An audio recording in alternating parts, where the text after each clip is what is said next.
சரி, ஷாஃபி இமாம் இருக்கிறாங்க, அவங்க எழுதின புக்கு இருக்காங்க, இருக்குது. ஷாஃபி மதுஹப் அவர்கள் தங்கள் வாழுகிற காலத்தில் பல நூல்களை எழுதியிருக்கிறார்கள். அந்த நூல்கள் இன்றைக்கும் மதரசாக்களில் இருக்கிறது. ஆனா படிச்சு கொடுக்கிறாங்களா? படிச்சு கொடுக்கிறேன்னு தெரியுமா? கேரளாவில் ஒரு 300 வருஷத்துக்கு முந்தைய எழுதுற புத்தகத்தை படிச்சு கொடுப்பாங்க. ஃபத்ஹுல் முயீன், அஸ்ரத்து குத்துபு, இன்னும் பல நூல்கள் ஷாஃபி மதுஹபுடைய பெயரால் சொல்லிக் கொடுக்கப்படுகிறது. அந்த இமாம் எழுதி வைத்ததை ஓரம் கட்டிவிட்டு அவர்களுக்கு சம்பந்தம் இல்லாததை, அவர்களுடைய காலத்திற்கு 1000 வருடத்திற்கு பிறகு எழுதப்பட்ட நூல்களை, அவர்களுடைய பெயரை பயன்படுத்தி எழுதப்பட்ட நூல்களை இன்றைக்கு பாடத்திலே சொல்லிக் கொடுக்கிறார்கள். ஏன் தெரியுமா? அந்த இமாம் எழுதுறதை சொல்லிக் கொடுத்தா இன்னைக்கு இந்த இமாம்கள் விட்டுக்கிட்டார்கள் பீலாக்கள், இவர்கள் செய்து கொண்டிருக்கிற வேலைகள் எல்லாத்துக்கும் அந்த இமாம் ஆப்பு வச்சிருவாரு. ஷாஃபி இமாம் நல்ல மனிதர். உதாரணத்துக்கு ஒன்று சொல்றேன். அல் உம்மு என்பது ஷாஃபி இமாம் எழுதிய ஒரு தலை சிறந்த மசாயிலுடைய நூல். அதுல ஷாஃபி இமாம் சொல்றாங்க, எனது காலத்தில் தரைமட்டத்திற்கு மேல் உயர்த்தப்பட்ட கபர்களை என் காலத்தில் வாழ்ந்த ஆட்சியாளர்கள் இடித்து தரைமட்டமாக்கினார்கள். அதனை என் காலத்தில் வாழ்ந்த எந்த நல்லறிஞரும் மார்க்க அறிஞரும் அதை ஆட்சேபிக்கவில்லை. சரிதான், ரசூலுல்லாஹ் சொன்னது செய்றாங்க. தரைமட்டத்துக்கு மேல கபரை கட்டக்கூடாது, அங்க வழிபாட்டு தலத்தை உருவாக்க கூடாது என்று ரசூல் ஸல்லல்லாஹு அலைஹி வஸல்லம் சொன்னதைத்தான் இந்த ஆட்சியாளர்கள் செய்கிறார்கள் என எல்லா அறிஞர்களும், நான் உட்பட அத்தனை மார்க்க அறிஞர்களும் அதை எதிர்க்கவில்லை என்று ஷாஃபி இமாம் சொல்கிறார். அதை படிச்சு கொடுத்தாங்களா? படிச்சு கொடுத்தா என்ன நடக்கும்? தர்காவுக்கு போக முடியுமா? அதற்கு ஃபாத்தியா ஓத முடியுமா? கபரு கட்ட முடியுமா? கந்தூரி கொண்டாட முடியுமா? உருஸ் எடுக்க முடியுமா? கொடிமரம் தூக்க முடியுமா? சந்தனம் கூட தூக்கிட்டு போக முடியுமா? பால் கூட எடுத்துட்டு போக முடியுமா? எல்லாத்துக்கும் ஒரு ஆப்பு. நீ உண்மையில ஷாஃபி மதுஹப் பின்பற்றினா கபரை இடிச்சு தள்ளு, தள்ளி புட்டு வந்து சொல்லு, நான் ஷாஃபி மதுஹப் சொல்லி ஏத்துக்கிறோம். அப்ப நீ யோசிச்சு, அப்பொழுது நீ உண்மை பேசுகிறாய். ஷாஃபி மதுஹப் என்று சொல்வதில் நீங்கள் உண்மையாளர்களை ஒத்துக்கொள்வோம். நீங்க ஷாஃபி மதுஹப் ஃபாலோ பண்ணல, பொய்யா பித்தலாட்டமா ஷாஃபி இமாமுடைய பெயரை பயன்படுத்திக்கிட்டு உங்களுடைய கைச்சரக்குகளை அமைத்து விடுகிறீர்கள். பள்ளிவாசல்களில் பணிபுரியக்கூடிய ஆளுங்களை கேட்கிறேன், நீங்கள் ஷாஃபி இமாமுடைய நூலை மொழிபெயர்த்து கொடுக்க தயாரா? அவர் சொன்ன போதனைகளை நடைமுறைப்படுத்த தயாரா? எத்தனை பெரிய தீமை இந்த சமுதாயத்திலே கிளை வரப்பு ஆழ விருட்சமாக வளர்ந்து இருக்கிறது. அல்லாஹ்வுக்கு இணை கற்பிக்கிற மிகப்பெரிய தீமை. இறந்துவிட்ட நல்லடியார்களின் அடக்க ஸ்தலங்களில் கபர்களை தர்காக்களை கட்டி வைத்துக் கொண்டு கையேந்தி பிரார்த்தித்துக் கொண்டிருக்கிறீர்கள். பிரார்த்தனை என்பது எப்படிப்பட்ட வழிபாடு? அத்வாவு ஹுவல் இபாதத், ரசூலுல்லாஹ் சொன்னாங்க. பிரார்த்தனை அதுதான் வணக்கம். துஆ செய்யறது மாதிரி ஒரு வழிபாடு கிடையாது. அப்படிப்பட்ட ஒரு வழிபாட்டை இறந்துவிட்ட நல்லடியார்களின் பெயரால் தர்காக்களை கட்டி வைத்து அங்கே போய் கையேந்தி நிற்கிறார்கள். அதனை தடுத்தீர்களா? எச்சரித்தீர்களா? ஜும்மா வேளையில் கண்டித்தீர்களா? அல்லாஹ்விற்கு இணை கற்பிக்கிற பாவம் என்று அதை முழங்கினீர்களா? ஷாஃபி இமாம் இதை கண்டிக்கிறார்கள் என்று சொன்னீர்களா? என்ன செஞ்சீங்க? அதுக்கு வக்காலத்து வாங்கினீர்கள், அதை சரி என்று சொன்னீர்கள். கபரிலே நீங்களும் சேர்ந்து முட்டினீர்களே. எல்லாம் காசு செய்யற வேலை. உங்களுக்கு இமாம் மேல மதிப்பெல்லாம் கிடையாது, ஷாஃபி மதுஹப் மேல மரியாதை எல்லாம் கிடையாது. ஷாஃபி இமாம் பேரை சொல்லி காசு சம்பாதிக்கணும். காசுக்கு தான் பயன்படுத்துறீங்க, அல்லாஹ்வுக்காக பயன்படுத்தல, இறையச்சத்துல பயன்படுத்தல, மறுமை வச்சு கிடைக்கணும் பயன்படுத்தல. உலகத்துல காசு கிடைக்கணும், வயிறு வளர்க்கணும், தொப்பை பெருகணும், தூங்கி எந்திரிக்கணும். இதுக்கு தான். வேற வேலையை செய்ய போனா கஷ்டப்பட்டு உழைக்க வேண்டியது வந்துடும். இதுனா நிம்மதியா உட்கார்ந்துக்கிட்டு தூமந்திர காலையில் நினைச்சாவது ஓதி ஊதி காசு சம்பாதிச்சுட்டு போயிடலாம். அது மட்டும் இல்ல, பள்ளிவாசல் வழிபாட்டுல இன்னும் பாருங்க, இவ்வளவு பெரிய வழிபாடுகள் இமாமுடைய கருத்துக்கு எதிராக செய்யப்படுகிறது. ஷாஃபி இமாம் மட்டும் நான் உதாரணத்துக்கு சொல்றேன். ஒவ்வொரு தொழுகைக்கு பிறகும் நீங்கள் கூட்டாக அமர்ந்து பிரார்த்தனை செய்கிறீர்கள். அதற்கு துவாவோட பின்னாடி இருக்கிறவங்க எல்லாம் ஆமீன்னு சொல்ல கூட்டு பிரார்த்தனை. கேட்டா என்ன சொல்றது? மற்றவங்களுக்கு துவா செய்ய தெரியாதுல, தெரியாதவங்களுக்கு நாங்க கத்து கொடுக்கிறோம், துவாவை நாங்க சொல்லி கொடுக்கிறோம். எப்படி துவா செய்ய உங்களுக்கு தெரியாது? துவா செய்யறதுக்கு என்ன முறை வேண்டி கிடைக்குது? துவா செய்யறதுக்கு என்ன? துவானா என்ன? அல்லாஹ்விடத்தில் கேட்கிற பிச்சை. பிச்சை எடுக்கிறதுக்கு ஒரு பெரிய பிளான் போட்டு கொடுக்கணுமா? பெரிய பீச்சு பண்ணிட்டு வரணுமா? பிச்சை எடுக்கிறவன் அவன் ரேஞ்சுக்கு கையேந்தி அம்மா தான் கேளு, அல்லாஹ் கேட்கும்போது அல்லான்னு கண்ணி விட்டு ஆளு, அதான் பிச்சைக்கு அளவு. கேட்டுட்டு போவியா? அதை விட்டு ஒருத்தர் சத்தம் போட்டு துவா செய்ய மற்றவர்களாம் ஆமீன் சொல்ல.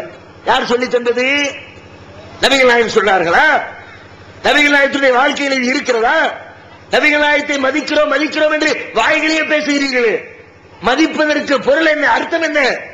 மீலாது விழா கொண்டாடிவிட்டால் நபியை மதித்ததாக அர்த்தமா?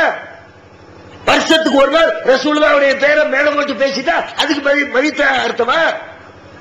நபியை மதிப்பது என்று சொன்னால் அவர்கள் சொன்ன வார்த்தைகளை உங்கள் வாழ்க்கையில் கடைபிடிக்க வேண்டும், அதுதான் நபியை மதித்ததற்கு பொருள். நீங்க எப்படி மதிக்கிறீங்க? ஒரு அரசியல்வாதியை போன்று மதிக்கிறீர்கள், ஏமாற்று பேர்வழிகளை போன்று மதிக்கிறீர்கள், சுயநலவாதிகளை போன்று மதிக்கிறீர்கள். இன்றைக்கு தமிழகத்திலே பல்வேறு அரசியல் தலைவர்கள் இருக்கிறார்கள். அவர்கள் சில தலைவர்களை தூக்கி வைத்து மதிப்பார்கள். எப்படி மதிப்பார்கள் தெரியுமா? அவர்களுடைய சுய நோக்கங்களுக்காக. எப்படி? தமிழகத்திலே இன்றைக்கு திராவிட கட்சிகள் 1967 இருந்து 40 வருடங்களுக்கு மேலாக மாறி மாறி தமிழகத்துடைய ஆட்சி கட்டிலை பிடித்துக் கொண்டிருக்கிற திமுகவும் அதிமுகவும். இந்த இரண்டும் கையில் எடுத்து வைத்திருக்கிற கோஷங்கள் என்ன தெரியுமா? பல வருடங்களாக தமிழை காப்போம், தமிழ் உணர்வு பேணுவோம், தமிழை வளர்ப்போம், இந்தி திணிப்பை எதிர்ப்போம் என்று சொல்லி தமிழ் உணர்வை ஊட்டி தமிழ் மக்களை வென்றெடுத்தார்கள் இந்த திராவிட கட்சிகள். அதற்கு அவர்கள் தங்கள் கையிலே தூக்கிக் கொண்ட ஆயுதம் பெரிய மனிதர் திருவள்ளுவர். திருவள்ளுவர் தூக்கி காட்டுவாங்க, தமிழ் வளர்த்தார், 7 வார்த்தைகளுக்குள் 7 கடலை புகட்டினார் திருவள்ளுவர், அவரை நாங்கள் மதிக்கிறோம், அவருக்கு நாங்கள் சிலை வெடிக்கிறோம். கலைஞர் வெடிக்கிறார். அவர் எழுதிய பாக்கள் அதிகாரங்களின் எண்ணிக்கைக்கு தகுந்தாற் போன்று அத்தனை அடிகளில் கன்னியாகுமரியில் கடலிலே சிலை வெடித்து வைத்திருக்கிறார். கேட்டால் வள்ளுவரை மதிக்கிறேன் என்கிறார். வள்ளுவருடைய குரலை மனப்பாடமாக சொல்பவருக்கு மாதந்தோறும் ஊதியம் வழங்குகிறார். கேட்டால் வள்ளுவர் மீது வைத்த மதிப்பென்கிறார். வருடம் வள்ளுவருக்கு விழா எடுக்கிறார். வள்ளுவர் கோட்டம் அமைக்கிறார். வள்ளுவர் கோட்டத்தில் அவருடைய குரலை எல்லாம் பொதிந்து எழுதி வைக்கிறார். பேருந்துகளில் முன்வரிசையிலே வள்ளுவருடைய வார்த்தைகளை எழுதி வைக்கிறார். வள்ளுவருக்கு விழா எடுப்பது, வள்ளுவருக்கு சிலை எடுப்பது, வள்ளுவரை புகழ்வது, வள்ளுவருக்கு பாராட்டு விழா எடுப்பது, கேட்டால் வள்ளுவர் மீது வைத்த மதிப்பு மரியாதை என்று சொல்வது. ஆனால் அந்த வள்ளுவர் சொன்ன வார்த்தைகளை நடைமுறைப்படுத்துகிறார்களா? வள்ளுவர் சொல்லுகிறார், கல்லுண்ணாமை என்று ஒரு பெரிய அதிகாரமே போட்டு வச்சிருக்கிறார் வள்ளுவர். அவருடைய அதிகாரத்தில் அத்தியாயத்தில் 10 குறள்கள் கல்லுண்ணாமை, சாராயம் குடிக்கக்கூடாது, மதுபானம் சாப்பிடக்கூடாது, அப்படி சாட்டாடி குடிக்கிற மாதிரி பேசுறார். சாராயம் குடிக்கிறவனை பத்தி அவன் லூசு, அவன் முட்டாளு, மதி இழந்தவன் கடுமையா திட்டுறார். ஆனா இன்னைக்கு நம்ம மக்கள்லையும் பல பேரை பார்க்கிறோம், மதுவில மூலிகை கிடக்கிறாங்க. மதுவுடைய கொடுமை தெரியாம உள்ள சிக்கி சீரழிந்து அறிவாளியா இருக்கிறவன் அறிவை இழந்து கையில அவுத்து போட்டு அது வரைக்கும் வெள்ள வேஷ்டி வெள்ள சட்டை மைனர் மாதிரி வர்றாரு. உள்ளுக்குள்ள மேப்படியா 5000 போயிட்டான், நெப்போலியன் போயிட்டான், ஜின்னு போயிட்டான் போதும். அதுக்குள்ள லெவல் என்ன? ஸ்டடி ஸ்டடி ஸ்டடினா 2 பேர் வந்து ஒரு ஸ்டடி பண்ண வேண்டியிருக்கும். எத்தனை பேர் பார்க்கிறோம் ஊருக்குள்ள? அதுலயும் கடல்ல மீன் பிடிக்க போறாங்களே 90% மக்கள் இடத்துல இந்த பழக்கம். கேட்டா உடல் அலுப்பா இருக்குதுல, அலுப்பை தணிக்கணும்ல. ஒவ்வொருத்தரும் ஒரு காரணம். உடம்புல அலுப்பு இருந்துச்சுன்னா அலுப்புங்கிறான். நல்ல சந்தோஷமா எந்த வேலையும் செய்யாம தூங்கி எந்திப்பாங்க. சில நாள் பர்த்டே, பிறந்த நாள், வருஷ பிறப்பு அன்னைக்கும் பெருசு பெருசா பாட்டில் வாங்கி வச்சுட்டு ஃபுல்லு கோட்டர் ஆஃப் எடுக்கு. இன்னைக்கு என்ன குடிக்கிற? வேலைக்கே போகலையே, ஹாப்பியா இருக்கிறவங்கள என்ஜாய் பண்றதுக்கு தான். ஹாப்பியா இருந்தா ஹாப்பியா குடிக்கிறாரு, நோயாளியா இருந்தா நோய்க்கு குடிக்கிறாரு, என்னத்தையோ ஒரு காரணம் சொல்லிட்டு குடிச்சுக்கிட்டே இருக்கான். கேடுகட்டத்தனமா எவ்வளவு, அதனால் எவ்வளவு இழப்பு, பொருளாதார இழப்பு, அறிவு இழப்பு, மான மரியாதை இழப்பு. அல்லாஹ் குர்ஆன்ல சொல்றான், உலகத்துல நீ இந்த மதுவை குடிச்சு மதிமயங்கி வந்தா மறுமையில மது கிடைக்காதப்பா, மறுமையில உனக்கு மது வச்சு. அல்லாஹ் சொல்றான், மஸலுல் ஜன்னத்தில் லத்தி உஇதல் முத்தகூன், முத்தகீன்களுக்காக இறையச்சமுடையோருக்காக தயாரித்து வைக்கப்பட்டிருக்கிற சுவர்க்கத்திற்கு உதாரணம் என்ன தெரியுமா? வன்ஹாரும் மின் ஹம்ரின் லzzத்தில் லிஷாரிபீன், குடிப்பவர்களுக்கு இன்பமூட்டுகிற மது ஆராய் பெருக்கெடுத்து ஓடும். அல்லாஹ் வச்சிருக்கிறான். அதுக்காக நீ தப்பா நினைச்ச, எங்கடா இது சொர்க்கம் நானும் அல்லா தர இடத்துலயும் சாராயம் கொடுக்கானா? அது மோசமான சாராயம் இல்லை, நீங்க நினைக்கிற மாதிரி இல்ல. உலகத்திலே சாராயம் தடுக்கப்பட்டது இருப்பதற்கு காரணம் மனிதனின் புத்தியை மழுங்கடிக்கிறது. அது குடிச்சாச்சுன்னா உள்ள போயிடுச்சுன்னு வச்சுக்கோ சரக்கு, ரோட்ல போற வார பொம்பளை பூரா இவன் முண்டாடி மாதிரியே தெரியும். கையை பிடிச்சி இழுத்து செருப்படி வாங்கி சாக்கடையில் விழுந்து பாக்குறமா இல்லையா? மறுமையில இது நடக்காது. குடிப்ப ஹாப்பியா இருக்கும், குடிச்சா என்ஜாய் பண்ணுவேன். அப்படியே எதுக்கு குடிக்கிறான்? அப்படியே ஒரு விதமான மயக்க நிலை அதுல குடிக்கிற. அல்லாஹ் சொல்றான், அந்த மயக்கம் இருக்கும், ஆனால் மதிமயங்காது. யாரு சத்தம் அதை குடிச்சு போட்டு நீ புத்தி பேர் நினைச்சிட மாட்டேன். எங்க நிக்கிறோம், என்ன பேசுறோம், என்ன செய்யறோம்னு விவரம் கட்டு போயிட மாட்டோம். இன்னைக்கு பாருங்க, குடியார பையில சாதாரண ஒரு மணி அறிவுள்ள என்ன செய்யணும், ஒரு சின்ன இத்தனை கல்லு கிடக்குன்னு வச்சுக்குவோம், நடந்து போய்கிட்டு இருக்கிறோம், மெதுவா காலத்துக்கு வைப்போம். கொஞ்சம் பெரிய கல்லா இருந்துச்சுன்னா காலங்கள ஒசரமா தூக்கி வைப்போம், அல்லது தள்ளி ஓரம் கட்டிட்டு போவோம்.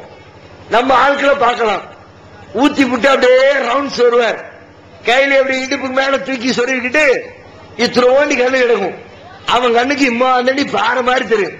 அப்படியே காலை தூக்கி மேல வச்சு என்னத்தனா தாண்டான்னு பார்த்தா கீழே இத்தனோடி ஒரு கோழிக்கா சைஸ்ல ஒரு கல்லு கிடக்கும். பக்கத்துல பார்த்து சிரிப்பான். கை நிறைய சம்பளம் வாங்கிட்டு அதுல 10,000 ரூபாய் சம்பளத்துல 2,000 ரூபாய் குடிச்சுட்டு பாக்கெட்ல 8,000 ரூபாய் ஓரத்துல விழுந்து கிடப்பான். போற போக்குல ஆளு பார்ப்பான், லேசா ஒருத்தர் 8,000 சோப்பு வச்சுட்டு போயிடும். ஊடு பட்டினி, பிள்ளைங்க படிப்புக்கு வழி இல்ல, வீட்டுல பொண்டாட்டி வந்து அடிக்கிறது, குடிச்சு போட்டு வந்து குடும்பத்தை சீரழிக்கிற எத்தனை பேரு. இது மாதிரி கேடுகட்ட வேலைகளை நம் பல பேர் செஞ்சுக்கிட்டு இருக்கிறாங்க. வள்ளுவர் சொல்றாரு, அது கேடுகட்டத்தனம், முட்டாள்தனம், அறிவு கட்டத்தனம். ஒரு கவர்மெண்ட் பத்தி சொல்லும் போது வள்ளுவர் சொல்கிறார், எந்த அரசாங்கமாவது அரசன் மதுபான விற்பனையின் மூலமாக காசு சம்பாதித்தால் வழிப்பறி கொள்ளை செய்து பணம் ஈட்டுகிற கொள்ளையனுக்கும் அந்த கொள்ளைக்காரனுக்கும் இந்த அரசனுக்கும் வித்தியாசம் இல்லை. சாரா எங்காச்சும் கொடுத்து ஒருத்தன் சம்பாதிச்சா அவர் தெருப்பொறிக்கு அவன் ஒரு கொள்ளை கும்பல் தலைவன் மாதிரின்னு வள்ளுவர் விளக்கம் கொடுக்கிறார். வள்ளுவருக்கு விழா எடுக்கிற கலைஞர் ஊருக்கு ஊரு டாஸ்மாக திறந்து வச்சு சாராய கடை வியாபாரம் பண்ணி காசு பாத்திட்டு இருக்கிற. என்ன சொல்லுகிற வள்ளுவர் மதிச்ச லட்சணம் இதுவா? எல்லாம் தலைவர்கள் கூட அப்படித்தான் மதிக்கிறான். மதிக்கிறோமா அவன் சீரணத்துக்கு மதிப்பான். வள்ளுவருக்கு விழா எடுப்பாங்க, விழா முடிஞ்ச உடனே நல்ல மாட்டுக்கறி பிரியாணி, ஆட்டுக்கறி பிரியாணி. வள்ளுவர் சொல்றாரு, புலால் உண்ணாது, ஆடு மாடு அறுத்து திங்காத. நல்ல விழாவை முடிச்சு விட்டு வந்து பிரியாணி யாரு மேலப்பாளையத்து கோக்கியரா சூப்பரா சமைச்சிருக்காரு மூக்கு முட்டை பிடிச்சிட்டு போறான். வள்ளுவர் மதிக்கிற விதம் இதுவா? மற்ற தலைவர்கள் தங்களின் சுய லாபங்களுக்காக தத்தமது தலைவர்களை பெயரளவிலே மதித்துவிட்டு செயலளவிலே புறக்கணிப்பதை போன்று நீங்களும் உங்களின் தலைவரை, அல்லாஹ்வுடைய தூதரை, நபிகள் நாயகத்தின் மீது பாசம் வைக்கிறோம் என்ற பெயரில் அவர்களின் பிறந்த நாளுக்கு விழா எடுக்கிறீர்கள், அவர்களின் பெயரால் மீலாது விழா கொண்டாடுகிறீர்கள், அதற்காக மௌலூது ஓதுகிறீர்கள், அரபி பாடல் படிக்கிறீர்கள். ஆனால் நபிகள் நாயகம் சொன்ன வாழ்க்கை முறை, அவர்கள் கொண்டு வந்த போதனை உங்கள் வாழ்க்கையில இடம்பெறவில்லை. போலித்தனமாக நபியை மதிக்கிறீர்கள். ரசூலுல்லாஹ் சொன்னதை செஞ்சு விட்டு மதி. ரசூலுல்லாஹ் என்ன செஞ்சாங்க? துஆ செய்யும் போது அவங்க தேவையை அவங்க அல்லாஹ்விட்ட கேட்டாங்க. தோழர்களுடைய தேவையை நீங்க அல்லாஹ்விடத்துல கேளுங்கன்னு சொன்னாங்க. எல்லாரையும் கூட்டி வச்சு ரசூலுல்லாஹ் துஆ செய்ய மத்தவங்க ஆமீன் சொல்லல. அப்படி ரசூலுல்லாஹ் பழக்கல. இன்னும் சொல்ல போனால் முஆத் இப்னு ஜபல் என்ற நபி தோழரை ரசூலுல்லாஹ் ஒரு நாள் கூப்பிடுறாங்க. கூப்பிட்டு அவருக்கு சொல்லி கொடுக்குறாங்க, அல்லாஹும்ம இன்னி அலா திக்ரிக வ ஷுக்ரிக வ ஹுஸ்னி இபாததி. முஆது, இந்த துஆவை நீ மனப்பாடம் பண்ணிக்க. என்ன துஆ? இறைவா, இன்னி அலா திக்ரிக், உன்னை நினைவு கூறுவதற்கும், வ ஷுக்ரிக், உனக்கு நன்றி செலுத்துவதற்கும், வ ஹுஸ்னி இபாததி, உன்னை அழகிய முறையிலே வழிபடுவதற்கும் எனக்கு நீ உதவி செய்வாயாக என்ற இந்த துஆவை நீ மனப்பாடம் செய்து கொள். ஒவ்வொரு நேர தொழுகைக்கு பிறகும் நீ அல்லாஹ்விடத்திலே கேள். ரசூலுல்லாஹ் கேட்டிருக்கலாம்ல, எதுக்கு சொல்லி தரணும்? எல்லாரும் உட்காரு, நான் எல்லாரும் தோசை இருப்பாரு, நீ எல்லாம் ஆமீன் சொல்லி இருக்கலாம். செஞ்சாங்களா? ரசூலுல்லாஹ் அப்படி சொன்னாங்களா? சொல்லி கொடுத்து அவர்களை துவா செய்ய வைத்தார்களே ஒழிய டோட்டலா எல்லார் துவாவையும் ரசூலுல்லாஹ் குத்தகைக்கு எடுத்து துவா செய்யல. ஆனா நீங்க என்ன பண்றீங்க?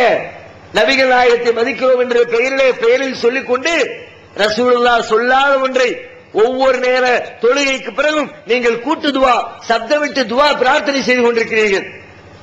இன்னும் சொன்னாங்க ரசூலுல்லாஹ், துவா செஞ்சா அல்லாஹ் எந்த துவாவை அங்கீகரிப்பான் தெரியுமா? உள்ளத்திலிருந்து வரக்கூடிய பிரார்த்தனைகளை அல்லாஹ் அங்கீகரிப்பான். பொதுபோக்கான உள்ளத்தின் பிரார்த்தனையை அல்லாஹ் அங்கீகரிக்க மாட்டான். என்ன கேட்கிறோம் முதல்ல தெரியணும். உட்கார்ந்து இருக்க பல பேரு ஆமீன் சொல்ற பல பேரை பார்த்து கேட்கிறேன், என்ன துவா செய்தால் உங்களுக்கு தெரியுமா? அதற்கு துவா செஞ்சாரு, என்ன துவா செஞ்சாரு தெரியுமா? என்னமோ செஞ்சாரு, நல்லதான் செஞ்சிருப்பாரு, நல்லதான் கேட்டு நீங்க நினைக்கிறீங்க.